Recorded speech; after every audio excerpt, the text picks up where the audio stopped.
Set 6 will be played on Akilon Wastes, and of course, PV Pro League. Spawning in the bottom right-hand position, the yellow Protoss, the last hope for CJ to remain in the playoffs. His name is Bong.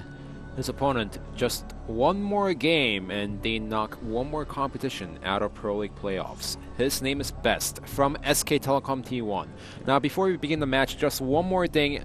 I did catch it in the interview, but I just didn't have enough time to say it. But Effort did say he felt a little bit sorry because he was good friends with S2. But you know, in a world of competition, whoever wins, you know, there's no such thing as friends. There's only win and loss. Well, you can be friendly. You can be friendly, but in the end, all that matters is getting the win against your opponent. Hey, you play the win, man. That's the name of the game. It's like that with all sports. Yeah. It's been 35 days. There's your answer. Oh, wow. Since Best played in Pro League. Now, if he... hold on a second. If he actually win today, it's going to be his first win in 55 days. His last win was back in April 29th against Bong. Oh! That just makes this more interesting now. So, yeah, that's actually, that's cool to know, man. That is cool to know. His last win was against Bong. Look at Bong right now, however. He's just trying to play as safe as possible, scouting inside the main base. Also the natural to make sure his opponent is not going for the proxy gateway. Well, he can't afford not to scout the proxies.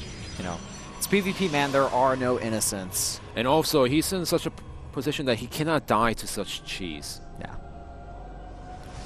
All right, well, the openings so far are very mirrored, but that's early PvP. Generally, this is the way it goes. The first time you really actually see some deviation is when a player either goes for one gate or two gates, and then after that you see what kind of tech choice they like to go down. Either the Stargate, the Twilight, occasionally Robo, or the Fast Expand into Robo, and very rarely Stargate or Twilight. Bong right now getting 3 probes on each geyser as soon as he assimilator finish. Same news for Best right now. So I have a feeling both players are going to go for really heavy tech play. Yeah, today. It's definitely going to be either a Stargate or Twilight tech here. Yeah, maybe so this we'll is see going to DTs. be either really fast Stargate or DT play. Because Stargate, you could still go for the 2 inside 2 geysers for each assimilator, add the 3rd one as soon as the Cybernetic core finishes, and the Stargate is going to finish in time.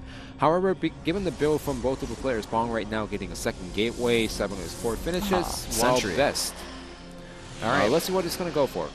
Well, if we have a Sentry opening from Bong and 2 gateways, it's a pretty high chance of going that he's going to go for an expansion, really expand. I guess he wants to stock up a lot of sentries so that he could get a lot of sentries out. A lot of gas, excuse me, so that he can stack up a lot of sentries early in the game. But Best is going to start with the Twilight Council. Yep. Also getting a Mothership Core and Stalker behind this as well. Not building anything out of this gateway besides the Stalker. He could just be going for record time DTs here. That's entirely possible. It seems like that's what he's going to go for, actually. Now, he is poking around inside at his natural with the Mothership Core, and 2nd Stalker also out in the way, but just making sure that there is no scouting probe from his opponent. Yeah, Best also doing a good job at scouting around the map with that Mothership Core. Bong doing the exact same thing here. Making a Stalker as well behind one of these sentries. There we go. There's the Dark Shrine from CJ, or from SK Telecom's Best. And we do have a Fast Expand from Bong. The problem is Fast Expand usually follows up with a Robo. Yeah. So it really depends. And look at that, there's the Robo. Yeah, there we go. So now Bong's going to have the tech to defend against the DTs. Here's the problem. Is he going to try to chrono boost out the Immortals just to play a little bit more greedy, or is he going to go for the Observer first? And even if he goes for the Observer, Best, he could morph the DTs into the Archons and then try to go for a bust at the Natural. Yeah, I would actually really like to see the 4 Gateway Dark Templar plus Gateway, Archon plus Gateway timing. Yeah, well, both players right now getting a Robo behind us, so Best, I don't think he's going to go for the bust. In fact, he's just going to try to play a little bit safe as possible while going for the DTs. This is actually, I think, the identical build to what Parting's had, but he does scout the expansion there. And that should prompt him to know that a robotics is on the way as well, most likely. Oh, yeah, definitely. So what is Best going to follow this up with? Is he going to try to go for expansion behind this? Well, Bong, the scout, once inside the main base. Yeah, well, seeing that expansion, or the DT shrine there, he's going to get an Observer first, and he already has an Observer. Yeah. So from what I see. And we're going to see an expansion following up here for the Best. I mean, there's really nothing else you can do at this point. This is actually the best decision for the... the best decision for Best. I didn't want to say it because it was getting too repetitive, but okay. I guess that works. I think it's all right. Okay. Thank you. All right, well, Bong is going to take a slight build order advantage this game due to the opening differences here. We have an Immortal on the way. The Dark Shine actually was canceled at the last second there. Oh! Nice. Whoa, this was really nice play by Best. I mean, he timed it perfectly. And he could also go for a blink behind us, so now both players have the same tech. Bong has one more gateway, and he does have the better economy right now, but it's not like Best is out of it. All right, he does see that the Dark Shrine has been canceled, just double confirming that here, but Bong still made 2 observers earlier on than he probably would have wanted to, instead of just 1. Yeah, and this actually puts Bong a little bit behind in the Immortal count because of the little metagame that Best played in the middle. He does have his gas game. online, though, a lot faster than Best, though, so eventually he will be able to get ahead in the overall economic game. Oh, yeah, definitely. But I have a feeling we're going to be seeing a pretty passive game for a while here. Yeah, it was actually Best who tried to put some aggression on his opponent Bong today. However, the aggression has been fended with the Phoenix scouting inside the main base. And it also worked out better for Best because even if he went for the DTs, it wouldn't have worked out well, especially with the Robo already finishing up for Bong. I'm actually really curious why we haven't seen the Dark Templar into Archon Zealot all in as much in this matchup, because it was really popular towards the end of Wings of Liberty, and it looked really strong and hard to defend against as well. Mothership Core, Nexus Cannon. I guess the Nexus Cannon makes that much of a difference. Oh yeah, definitely, especially if you just micro well, the Nexus Cannon just provides extra buffer against your opponent's main army. All right, well look at this, we have Blink on the way for Bonk here, and Best destroying the rocks at that natural. Getting charge as well. This game is really just, I feel like Best is playing a lot like Harding. Oh yeah, definitely. Given the build order that he's going for right now, he knows that getting a lot of stalkers right now is going to be useless, especially since his opponent opened up with the Robo first. He already has Immortals out, so the Blink Stalkers are not going to do much damage. Oh, the Hallucinating Phoenix does scout the Twilight Council, and Forge should go in the work here. Additional Immortal out on the way. Bong is building a lot more of gateways right now. I'm not sure, he may stop probe production as well. Yeah, well, for now, yeah, he doesn't have any probes coming out right now. Templar Archives is going to finish in time. I'm just a little bit curious why he decided to go for the Blink first instead of Charge. Yeah, that is a bit peculiar to me as well. Yeah, because if he's going to go for a 2-base rush, it's better for him to just go for the Charge, which is going to be a lot stronger than the Blink in PvP. Yeah, the Charge is actually going to win head-to-head. And with Best adding on the same amount of gateways that Bong is, and getting a third base behind this, he is eventually going to actually get ahead of his opponent here. Well, it seems like Bong is not going to give him any time as he sees the third base being online, and he is slowly moving out on the map. Supply is still very even here, and Best is going to have the defender's advantage to him, but he needs to realize what's going on here. He doesn't know about the rocks getting destroyed at this third potential expansion here. There's a lot more Stalkers for Bong right now, but those Stalkers are just going to be paper planes once the charge finishes for Best. In fact, it is finished. It's finished. The +1 is about to finish for him as well. Warping in a few Archons. I guess just one. He just needs to buy enough time for the +1 to finish, and Best has this under the bag. He needs to use the Nexus Cannon. Nexus Cannon goes down, but these units are actually just going towards the third base from the look of things. Yeah, well, he's just going to fortify this position so that his opponent cannot buy from that base. The attack. I'm not sure if that's the best decision. Time Warp's going down. Excellent force fields from Best's side, but is it enough? These supplies right now, 102 to 93, is still very close. Probes now being pulled off the mineral line as well. The Blink Stalkers could pull out the win here for Bong. It's still a very close match, but I'm not too sure about the probe pull, because with the extra warping of Zealous, he would have defended against the attacks relatively easily. In fact, he could have defended without the probes being pulled off the middle line. Those probes were killed for free because of the time warp. All right, and these Immortals going to town here. I think that one Immortal may end up... Nope, I think Best is going to save that Immortal there. And he is. He does successfully defend here. But the charge is stronger than the Blink Stalkers over here. It's going to get one Immortal, but the rest of the Immortals are just going to rip apart on the Stalkers. So now we have 56 to 73 supply, with Best taking a pretty significant lead in the supply wars here, but he is down in economy. Is he simply going to go for a counterattack, or is Bong going to just try to end it right here? I don't think he actually can do it. Charge defeats Blink. Yeah, and Bong cannot actually win the game right now. In fact, he needs to take a third base behind this. He has a lot of minerals stacked up, so it's better for him to go for a third base behind this. In fact, he is throwing down the Nexus right now. Best, he is not out of it yet.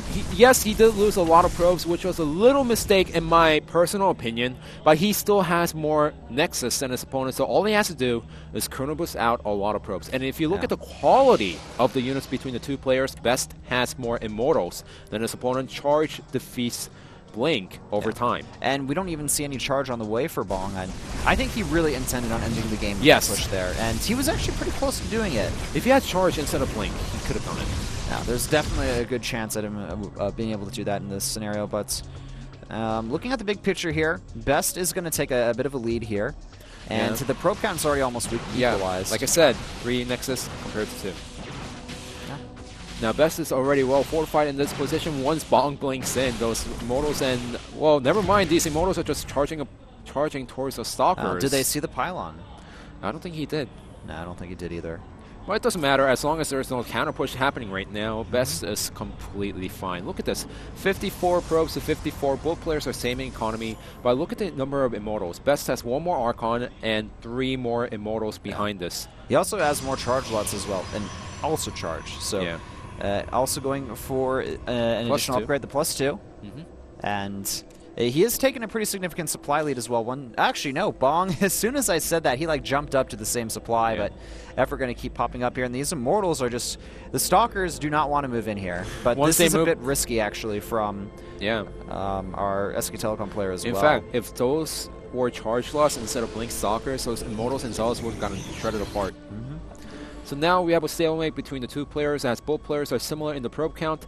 Best does have better army, but it's not in a situation where Best can actually charge out and win the game. Yeah. Supplies a little bit in Best's favor here, but not too far off. I'm curious to see where they're going to go as far as tech goes. Are they going to stay in this composition, or are they going to try to go somewhere else? Bong, I don't think he actually really cares about losing those Stalkers too much as well, because they're not too useful in his army composition. However, Best is moving across the map with these units here, and a very fast 4th base from Bong as well. I think that's actually a great decision to do that. It's a great decision, but it's going to hurt him if Best starts moving down the map right now, because he spent 400 minerals into extra Nexus, which means that there's going to be 4 less Zealots in his main army composition. And the Stalkers are finally finished off here. 138 to 157 supply. Best, if he knows his opponent is going for that 4th base, he needs to either cancel it or go for an attack. The 2 additional gateways finish as well for Best. He's getting an extra Archons in the mix. His army is going to be really, really hard to deal with here. So we still have to see the +2 timing from these two players. I think it was really similar between the two players, but one player might have an advantage over the other. All right, Best, is he going to move in here towards the 3rd? No, going to circle around. And I think this army has been spotted here, still looking really, really powerful. 177 to 160 supplies. Now it's really up to Best's Mothership Core to make sure he defends against the attack, but nice run-by from both of the players, actually. Yeah, identical, pretty much run-bys here. Best moving in. I'm not sure if this is the best decision. The overall arc is going to be superior for the CJ player, but Best may have just enough units to defend here. One of the Archons and some of the charge lots are stuck behind, though. Supply-wise, Best still leading here. The Archons, though, have been taken out on Bong's side here, and it looks like Best will end up victorious in this fight. He's even pulling probes to defend against this, but that's too many Immortals in this mix right now. As the Charger reinforcement is arriving for Best, but Bong, can he barely hold on against Best? Oh, it's going to be close. The Nexus Cannon doing work here, but the extra charge lots, I believe, are going to be able to seal the deal for Bong. And with that, I think that Best has taken the victory here, and he's going to bring SK Telecom that much closer to the playoffs and knock out CJ Entus from playoff contention. You can see how serious Best is right now. Usually in this position, Best will be jumping up and down saying, hey, I won the game. I want my opponent to leave the game as soon as possible. But right now, since he's not doing well, he is focusing until the very last second. Look at the supplies, 26 to 97. It's absolutely impossible at this point for the CJ player to come back in this game. He has lost too much economy, too many probes down to 14 for 49. Best with a commanding lead here. Eventually, Bong's going to be forced the GG out. He knows that that's going to be it. GG is finally called, and Best takes out Bong in the 6th set and secures, well, not just secure, but almost secures SK Telecom's playoff spot. And now Team Liquid news thread is finally right, as now we only have 5 teams contending for the playoffs. Indeed. So Best has got to be pretty happy about that victory there. Hasn't gotten a victory in a while now. Unfortunately for Bong, he continues his losing streak. He didn't play bad at all, by any means. And it was a very close game with those attacks there, but Best, he was able to hold on to that third Nexus, and that allowed him to get a superior economy. Overall, he had the better force as well. More Immortals, more Archons. The engagement wasn't perfect from him, but it was enough to defeat his opponents. And this is actually a terrible news for Samsung Khan, as there's a 2-game gap between SK Telecom T1 and Samsung Khan. So if KT rolls for STXO or SK Telecom T1, all 3 teams, if they win 1 game, Samsung Khan is automatically out. Or if Samsung Khan loses 1 game, they're out. Yeah. And I can't wait till we get to the results page that shows the different rankings, because there's some cool things to point out there. So, SK Telecom T1, I'm glad you got that. They are the winners for today, 4-2 over CJ Entis, knocking them out of the playoffs as well. And overall, they played pretty good, pretty solid as a team. Not perfect, but overall pretty good. If they just group up together, practice really hard for the playoff matches and the finals, I could see SK Telecom T1 winning the Pro League season. Yeah.